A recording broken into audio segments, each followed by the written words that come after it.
The dust of Fort Cinder was a living thing. It coated every surface in a fine, gritty film, moved in whispering eddies with the high desert wind, and tasted of grit and forgotten time. It was a place built on the bones of austerity, a high-altitude training ground where the air was thin and comforts were thinner. Into this world of baked earth and relentless sun walked a woman who seemed to be made of the same quiet, unassuming material as the dust itself. Her name, according to the civilian contract manifest, was Alara Vance. She was assigned to services, a nebulous category that, for her, meant a mop, a bucket, and the endless task of bringing a semblance of order to the base's armory and simulation ranges. She moved with an economy that bordered on invisibility. The soldiers, young men full of brittle confidence and loud talk, saw her but did not register her. She was a middle-aged woman with weary lines around her eyes and hair pulled back so tightly it was severe. She was a shape in the periphery, a function, no more a person than the humming dehumidifiers or the racks of charging stations. Her presence was a quiet fact, like the buzz of the fluorescent lights in the long, concrete corridors of the rifle bay. She would sweep the brass casings, wipe the carbon scoring from the workbenches, and mop the floors until the gray concrete shone with a damp, fleeting purity. She never spoke unless spoken to, and even then, her answers were clipped, monosyllabic things that discouraged further conversation. She was a ghost before anyone knew to call her one, a silent observer in a world of noise. The smells of Hoppa's No. 9, hot metal, and the faint, ozonic tang of the advanced simulators became her atmosphere. She learned the rhythms of the base not through briefings, but through the cadence of boot falls, the crack of distant live fire, and the tired sighs of men returning from grueling drills. She was simply the cleaner, a role so mundane it provided the perfect camouflage. No one ever looked twice at the woman who cleaned the floors. Colonel Marcus Thorne believed in structure, in hierarchy, and in the clean, unambiguous lines of authority. He saw the world as a complex machine that could be controlled through the proper application of protocol and discipline. People were components, graded by rank and function. When he conducted his weekly inspection of the training facilities, his eyes, the color of chipped slate, missed nothing. He noted a misaligned rifle on a rack, a smudge on the glass of a tactical display, a single dusty boot print where there should have been none. His presence tightened the air, forcing shoulders back and voices down. He walked through the main rifle bay, his aide, a nervous young captain, trailing a half-step behind, scribbling notes. It was then that he saw her. Alara Vance was on her knees, meticulously scrubbing a stubborn grease stain near the doorway to the advanced ballistics workshop. Thorne stopped. He didn't look at her, but the space she occupied. He gestured dismissively with his chin. "Captain, who is this?" he asked, his voice low and sharp, as if the very presence of this unknown component was an irritant. The captain glanced at his clipboard. "Vance Alara. Civilian contractor, sir. Services. Assigned to armory sanitation." The colonel's gaze finally fell upon her, but it was a look devoid of recognition. He saw a gray work shirt, worn trousers, and the bowed head of a menial laborer. She was an imperfection in his sterile, orderly world. "The general's delegation arrives next week for the Hyperion demonstration," Thorne said, his voice carrying the cold weight of command. "I want this entire sector to be flawless. These areas must be kept sterile. We are showcasing the future of warfare, not holding a bake sale. Is that understood?" He was speaking to his aide, but the words were aimed, like projectiles, at the woman on the floor. Alara didn't look up. She gave a single, almost imperceptible nod, a minute dip of her head that was more a shift in equilibrium than a gesture of acquiescence. The silence that followed her non-response was loud. It seemed to prickle at the colonel's institutional arrogance. He expected fear, or at least a prompt "yes, sir." He received nothing but the quiet continuation of her work. He stared at the back of her head for a moment longer, a flicker of annoyance crossing his face before turning on his heel. "See to it, Captain," he snapped and strode away, the sound of his polished boots echoing down the hall. He had already dismissed her from his mind, another insignificant part of the machinery, easily replaced. In the days that followed, Alara worked with the same methodical grace. Her movements were a study in efficiency, each swipe of her cloth, each sweep of her broom, executed with a purpose that conserved all energy. There was a rhythm to her labor, a quiet discipline that was, in its own way, as rigorous as the drills practiced on the ranges outside. While she worked, she observed. Her eyes, which seemed so weary and downcast, missed nothing. She saw the way the younger soldiers fumbled their weapon assemblies, their fingers clumsy and unsure despite their bravado. She saw how they slapped magazines home with excessive force, a habit that would eventually wear the release mechanism. She watched them clean their rifles, scrubbing aggressively at the bore while neglecting the subtle but critical carbon buildup in the gas port, a mistake that could lead to a catastrophic jam under sustained fire. She saw the tiny fractures in their discipline, the hairline cracks in their training that they, in their youthful certitude, believed was a solid wall. She did not judge. She simply cataloged the information with a detached, silent clarity. One afternoon, while wiping down a heavy workbench, she pushed up the sleeve of her gray shirt to get better leverage on a stubborn patch of solvent residue. For a fleeting moment, the pale skin of her inner forearm was exposed to the flat, utilitarian light of the armory. There, etched in faded black ink, was a tattoo. It was not elaborate, but its design was stark and precise. A single, 8-pointed star, dark and dense, as if capturing a piece of the night sky. Faint, almost invisible lines swirled around it, patterns that suggested a deep and complex constellation, a map of a place no one present would ever know. A young private, waiting his turn for the cleaning rack, glanced over and saw it. He frowned for a second, his mind trying to place the unfamiliar symbol, before shrugging and turning back to his conversation. It was just a tattoo on the arm of the cleaning lady. It meant nothing. Alara pulled her sleeve down, the star vanishing back into obscurity, and continued her work, her expression unchanged. Her attention had shifted to the Hyperion Range simulation room, where technicians were running diagnostics. Through the gallery window, she could see the flickering lines of code on a secondary monitor. She noticed a persistent latency in the system's meteorological data feed, a slight lag that caused minute but critical rounding errors in the windage and Coriolis effect calculations.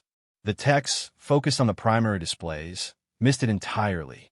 She saw it, filed it away, and kept cleaning. The day of the demonstration arrived with a brittle, high-altitude clarity. General Carrick's delegation, a cadre of stern-faced officers and civilian analysts, had come to witness the capabilities of the Hyperion Range. The simulator was the crown jewel of Fort Cinder, a billion-dollar system designed to replicate any combat environment with unnerving accuracy. The centerpiece of the demonstration was a long-range sniper scenario, a complex problem involving shifting winds, variable humidity, and a target over 2 kilometers away. Colonel Thorne stood in the observation gallery, his uniform impeccable, his posture rigid with a mixture of pride and anxiety. He wanted to impress the general, to secure the funding and prestige that came with a successful program. Lieutenant Jaskier, a young officer whose confidence far outstripped his experience, was at the main console, his voice smooth as he narrated the simulation's parameters. "As you can see, General," Jaskier began, a practiced smile on his face, "the Hyperion system integrates over 500 real-time atmospheric variables." He was cut off by a sudden, jarring screech of digital feedback. On the massive wraparound screen, the simulated landscape froze, then fractured into a mosaic of green and purple pixels. The targeting reticle vanished. The data streams on the side monitors devolved into streams of corrupted characters. A single, ominous error message blinked on the main console. "Cascade failure. Sensor fusion kernel." A wave of panic rippled through the technicians. Jaskier's face went pale. He began typing furiously, his commands doing nothing to arrest the system's collapse. "Reboot the primary server," he snapped at a subordinate. "Check the coolant levels." Colonel Thorne's face was a thundercloud of fury and humiliation. He stood frozen, watching the showcase of his career disintegrate into a technological farce in front of the very people he needed to impress. The hum of the system had been replaced by the high-pitched whine of failing hardware and the frantic, useless tapping of keyboards. Alara was in the observation gallery, wiping down the interior of the thick, soundproof glass that separated it from the control room below. She had been polishing the same spot for a full minute, her movements slow and deliberate, her gaze fixed on the unfolding chaos. She saw the technicians flailing, their attempts to fix the problem only compounding the errors. She saw the specific error code flashing on a small, secondary diagnostic monitor tucked away beneath the main console, an alert that Jaskier and his team, in their panic, had completely overlooked. It was the latency in the meteorological feed she had noticed days earlier. Under the stress of the full simulation, it had created a recursive loop that had finally crashed the entire kernel. She put her cleaning cloth down on a nearby ledge with quiet precision. She turned, walked to the gallery door, and descended the short flight of metal stairs into the control room. The air was thick with tension and the smell of hot electronics. She walked past the frantic technicians as if they were statues, her focus absolute. She moved directly toward the main console. Lieutenant Jaskier, seeing her approach, finally broke from his stupor. "Ma'am, halt. This is a restricted military area," he barked, reaching out a hand to stop her. She didn't even look at him. She sidestepped his arm with a fluid, almost imperceptible motion and reached the console. Her hands, which everyone had only ever seen holding a mop or a rag, moved over the keyboard. It wasn't the frantic, percussive typing of the technicians. It was a deft, economical dance. Her fingers entered a string of commands, accessing a deep-level administrative command line that Jaskier didn't even know existed. She didn't reboot. She isolated the corrupted data buffer, purged the recursive loop, and manually rerouted the meteorological data feed to a stable backup sensor. Then, she ran a micro-calibration on the gyroscopic sensor array, correcting the subtle drift that had been plaguing the system for weeks. The entire process took 27 seconds. The angry whine of the server subsided, replaced by a smooth, powerful hum. The main screen flickered once, then resolved into a crystal-clear image of the simulated battlefield. The targeting reticle was back, sharper and more stable than it had been before the crash. The system was not just fixed, it was improved. Alara took a single step back from the console.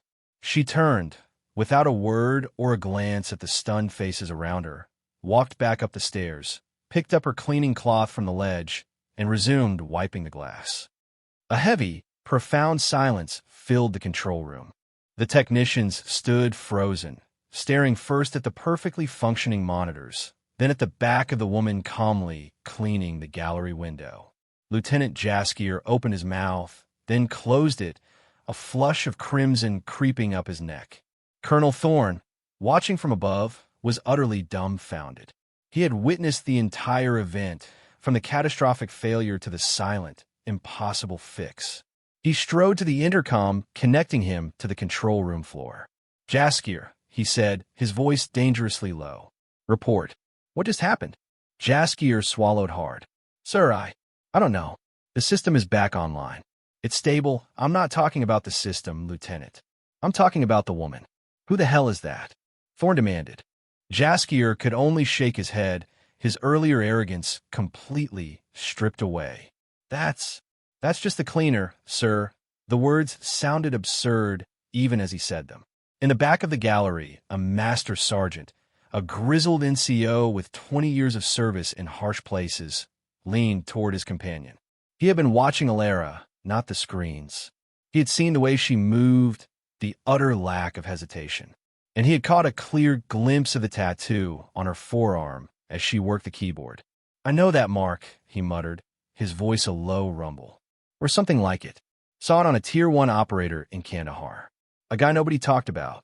They called his unit the Ghosts. The whispers started then, spreading like a contagion through the lower ranks who had witnessed or heard about the incident. The cleaning lady. The woman who walked into a storm of technological chaos and silenced it with a few keystrokes. The dismissive glances that used to slide right past her were replaced by looks of curiosity, of confusion, and of a dawning, inexplicable respect. Alara Vance was no longer invisible. She had become a mystery.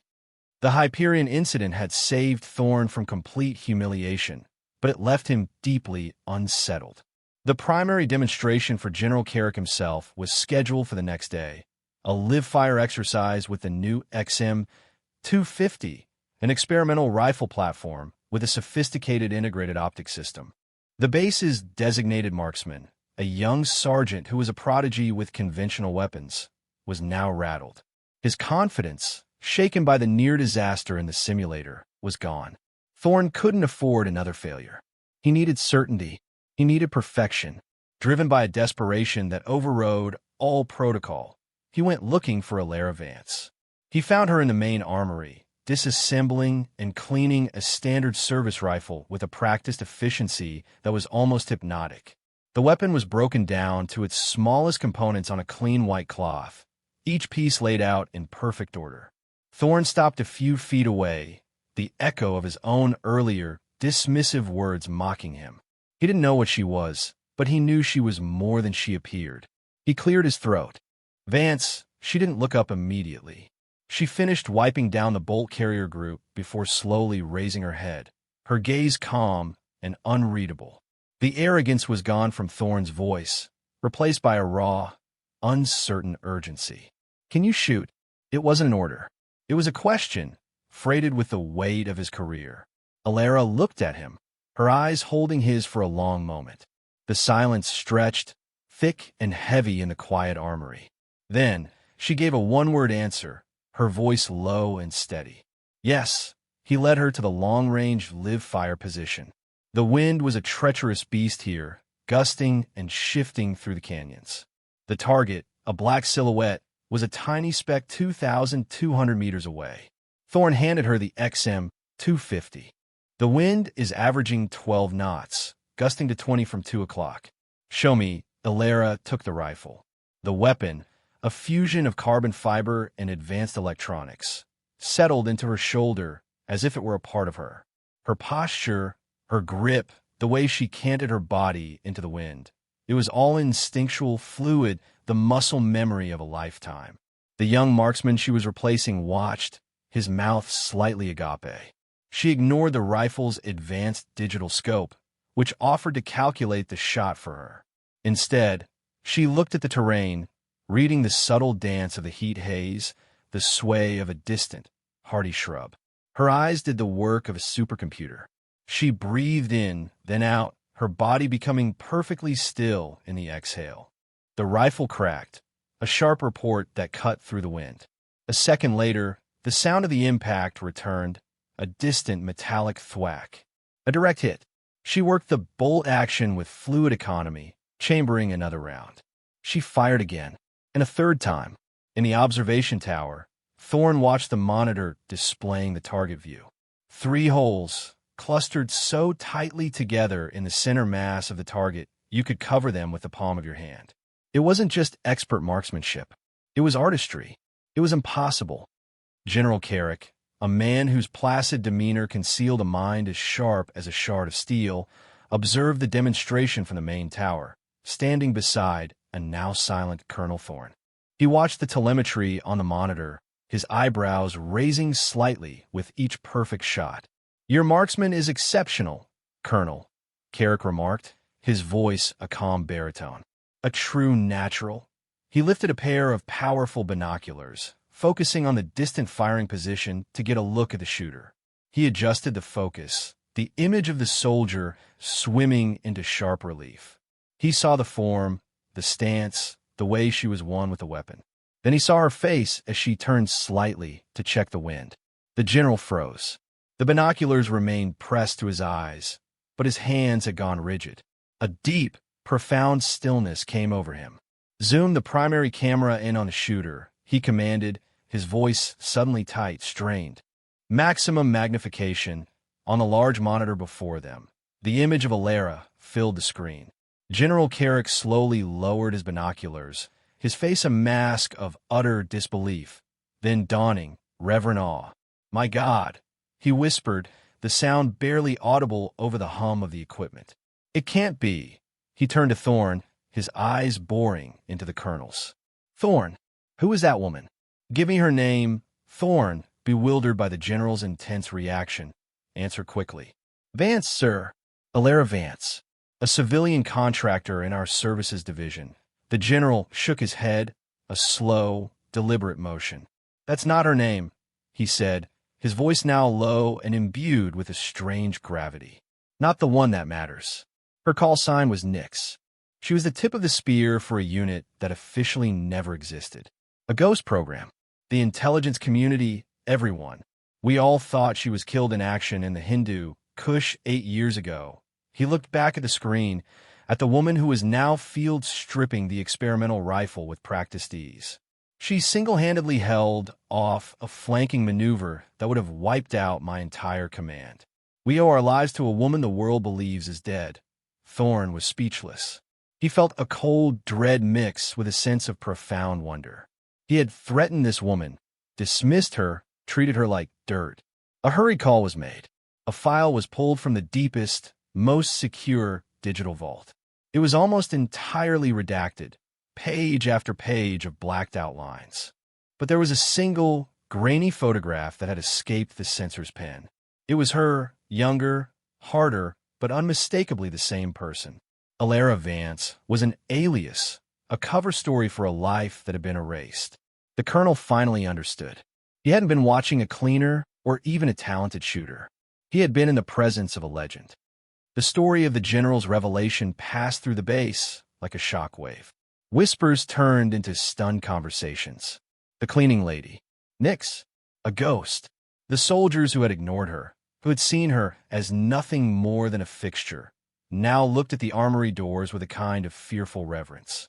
She had walked among them, invisible, and she was a giant. Alara, seemingly oblivious to the storm of speculation now swirling around her, had returned to the rifle bay. She was trying to reclaim her anonymity, to retreat back into the quiet rhythm of her work, but it was impossible. The space around her had changed. Soldiers who walked past would slow their pace, their posture straightening. Some offered respectful, hesitant nods. Lieutenant Jaskier, seeing her from down the hall, averted his gaze and quickly turned a corner, his face a mask of shame and disbelief. The fortress of her obscurity had been breached. Later that afternoon, General Carrick's departure was imminent. The rhythmic whomp whomp whomp of his helicopter's rotors beat against the air. He walked down the formal receiving line, shaking hands with Thorne and his senior staff, offering clipped, professional praise. Then he did something that shattered all protocol. He finished his handshake with Thorne, took a step back, and turned away from the assembled officers. He walked across the dusty tarmac, his stride purposeful, directly toward the opened bay doors of the armory, where Alara was quietly organizing a rack of weapons. The entire base seemed to fall silent, watching. He stopped a few feet in front of her. He did not speak her name or her call sign. The past was a sealed tomb between them. Instead, in a gesture more profound than any medal or citation, he reached over his shoulder and unslung his own personal rifle. It was not a standard-issue weapon. It was a custom-built masterpiece of engineering, a perfectly balanced and finely tuned instrument of death that was known to be an extension of the general himself. He held out to her, butt plate first, in the universal sign of a warrior's offering. It was not a request to have it cleaned. It was a transfer of trust, of respect, of a shared, violent history. It was a king acknowledging another sovereign. Alara looked from the rifle to the general's eyes. In their depths, she saw the unspoken acknowledgement of battles fought in darkness, of sacrifices made in silence. Slowly, she reached out, and her hands, so often covered in grease and grime, closed around the cool stock of the weapon. She gave him a single, slow nod. He returned it, his expression one of immense, solemn respect. Then, without another word, he turned and walked back to his waiting helicopter. The helicopter lifted off, its rotor wash a violent storm of dust and noise that momentarily scoured the air. Then it was gone, shrinking to a dark speck in the vast, indifferent blue sky. A profound silence descended upon the rifle bay, a quiet so deep it felt more significant than the noise it had replaced.